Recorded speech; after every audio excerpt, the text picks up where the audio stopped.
Hello guys, तो आज की इस वीडियो में मैं धमाकेदार न्यूज़ देने वाला हूं। जैसा कि आपको पता है कि रेलवे की वैकेंसी बहुत जल्द जल्द आ रही है और इस बार रेलवे ने माहौल मचा दिया है। ठीक है, तो यहां पे मैं बता दूं, रेलवे ने एक और वैकेंसी लॉन्च कर दी है भाई।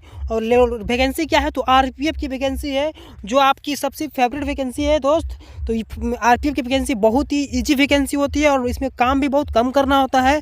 एकदम ये इसमें जो काम है एकदम इजी होता है। कुछ नहीं, जॉब लगने के बाद आपको एकदम माइंड फ्री हो जाएगा, एकदम मज़ा आ जाएगा भाई। तो मैं बताने वाला हूँ इस वैकेंसी के बारे में कि ये जो वैकेंसी, इस वैकेंसी में कितने कितने पोस्ट रहने वाले हैं, कब से अप्लाई होगा, डेट, अंतिम डेट क्या है, कितने पैसे लग रहे हैं अप्लाई करने में, और वैकेंसीज कितनी आई है, और सारी चीज़ इसमें डिटेल में बात करने वाले हैं। ठीक है, तो वीडियो पर बने रहिएगा, चैनल को सब्सक्राइब कर दीजिएगा, वीडियो को लाइक कर दीजिएगा एंड फ्रेंड तक शेयर कर दीजिएगा। तो मैं यहाँ पर बता दूँ, ये जो वैकेंसी आई है government of India ministry of railway के द्वारा आया है, जैसा कि आप देख सकते हैं यहाँ पर। ठीक है, उसके बाद मैं बता दूँ नीचे, तो यहाँ पर आप देखिएगा तो यहाँ पर लिखता है कि ये जो वैकेंसी है दो चीज़ों के लिए आया है। एक आया है आपका, यहाँ पर देखिएगा, सब इंस्पेक्टर के लिए, एक आया है कांस्टेबल के लिए। मतलब जो हमारा आरपीएफ कांस्टेबल और आरपीएफ सब इंस्पेक्टर, मतलब एसआई का यहाँ पर वैकेंसी आया है, दो वैकेंसीज आया है यहाँ पर। तो यहाँ पर अब देखिएगा, यहाँ पर लिखता है कि ये जो वैकेंसी है सब इंस्पेक्टर का, वो जो है 1/2024 के लिए आया है और कांस्टेबल का आया है 2/2024 के लिए। ठीक है, ठीक है। तो यहाँ पर आप देखिएगा, दोनों का लास्ट डेट देखिए यहाँ पर दे रहा है 14/5/2024 और स्टार्टिंग डेट यहाँ पर है 14/4/2024। मतलब कहने का मतलब है कि वैकेंसीज जो है वो चौथा महीना में 15 तारीख को स्टार्ट होगा और 5वां महीना में 14 तारीख को ख़त्म हो जाएगा।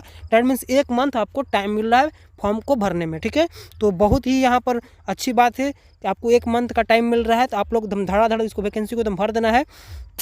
तो यहाँ पर मैं बता दूँ, यहाँ पर देखिएगा, यहाँ पर कि नीचे जब स्क्रॉल करता हूँ यहाँ पर, तो यहाँ पर देखिए ये जो वैकेंसीज रहने वाली हैं ये बहुत अच्छे, मतलब सैलरी के साथ भी रहने वाले हैं, कि काम इसमें बहुत कम होता है। ठीक है, आपको जॉब लगने के बाद बस आपको ज़्यादा टाइम रेस्ट ही करना होता है इसमें। ठीक है, तो यहाँ पर आप देखिएगा, तो वैकेंसी जो है ये कांस्टेबल के लिए जो है वो 3 लेवल का है एंड पे लेवल इंस्पेक्टर के लिए पे लेवल 6 है। यहाँ पर मैं बात करूँ, जो सब इंस्पेक्टर का जो यहाँ पर जो सैलरी रहने वाला है वो 35,000 रहने वाला है। कितना रहने वाला है? 35,400 यहाँ के आसपास यहाँ पर रहेगा। ये इनिशियल आपका सैलरी है। सब डीए हुए सब जोड़कर आपको मतलब सैलरी यहाँ पर बढ़ जाएगी। यहाँ पर आप देखिएगा कि जो कांस्टेबल का सैलरी है वो 21,700 इनिशियल आपका सैलरी है, और डीए हुए लगाकर जो हमारा जितने भी अप्लायंसेस है, जितने भी हमारा रूम का है, सबका जोड़ जाड़ के यहाँ पर सैलरी बढ़ जाने वाली है।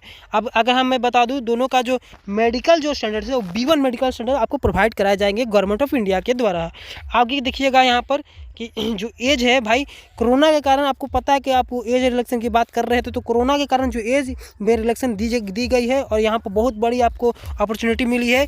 जो 28 साल के हमारे जो फ्रेंड्स हैं, हमारे जो विद्यार्थी हैं, हमारे जो स्टूडेंट्स हैं, जो भी 28 साल के हो चुके हैं, वो भी वैकेंसी को फिलअप कर सकते हैं यहाँ पर। देखिए, तो भाई अगर हम बात करें इंस्पेक्टर के लिए, तो इंस्पेक्टर के लिए जो हमारा एज रहने वाला है वो 20 से 28 रहने वाला है, जो बहुत अच्छी बात है। अगर हम बात करते हैं आगे कांस्टेबल के लिए, तो कांस्टेबल के लिए जो वैकेंसी का जो एज रहने वाली है वो 18 से 28 ईयर की रहने वाली है। तो ये भी अच्छी बात है आपके लिए।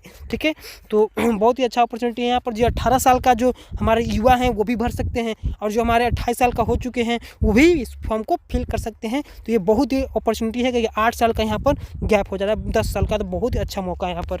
तो यहाँ पर आप देखिएगा, अगर एसआई की बात करें तो 452 को पोस्ट है रेलवे आरपीएफ एसआई का, 452 का पोस्ट है। अगर हम बात करते हैं कांस्टेबल का, तो कांस्टेबल का यहाँ पोस्ट है 4208 पोस्ट है। मतलब यहाँ पर वैकेंसी अच्छी खासी दी गई है। तो अगर आप लोग इंटरेस्टेड हो तो इसको ज़रूर भरना। इंटरेस्टेड क्या हो यार, 6 साल से वैकेंसीज नहीं आ रही थी, अब आई है तो इसको तुम भर देना है, दम तो हल्का मचा देना है। ठीक है, और इस बार वैकेंसी आई है तो जॉब लेकर भी दिखाना है।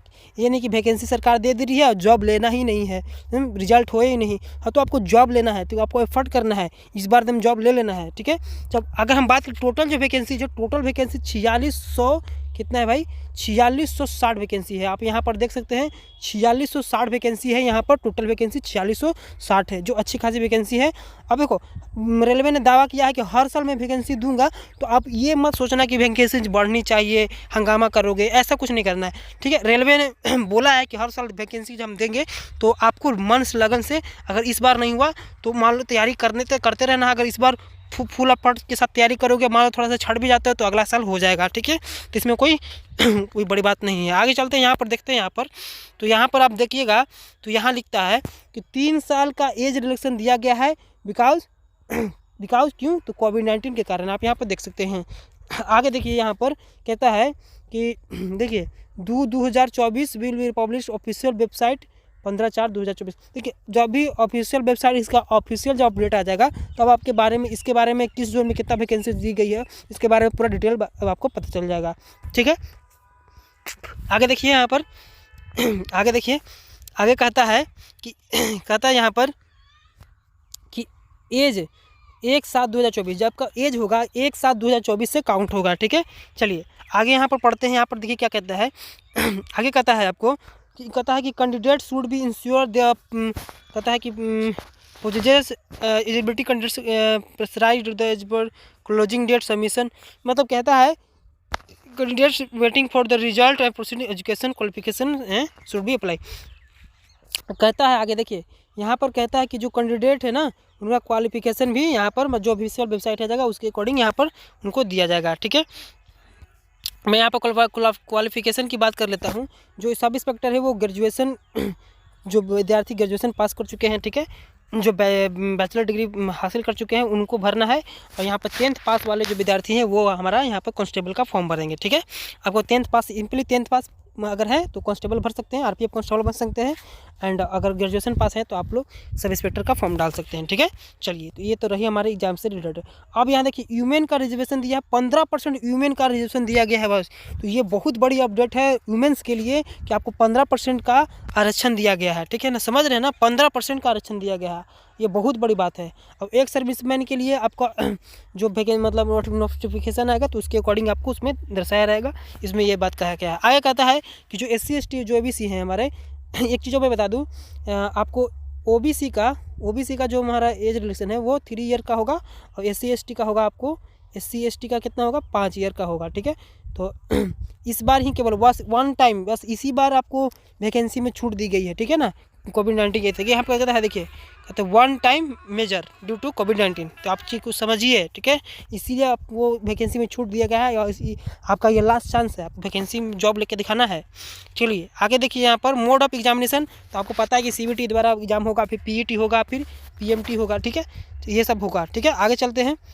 चलिए तो आगे यहाँ पर देखिए कि 500 रुपया लग रहा है, सभी कैंडिडेट्स के लिए 500 रुपया लग रहा है, आपको पता ही है। जितने भी हमारे OBC और जनरल हैं और जो हमारे SC ST उनको 250 रुपया लगेगा, ठीक है। चलिए ये तो बात रही हमारा पे लेवल के हिसाब से कितना एग्जाम फी लग रहा है। अगर बात करें only candidates who attend CBT will get refund there, देखिए कहता है कि जो हमारे स्टूडेंट्स CBT में भाग लेंगे उसका पैसा रिफंड कर दिया जाएगा, ठीक है। कोई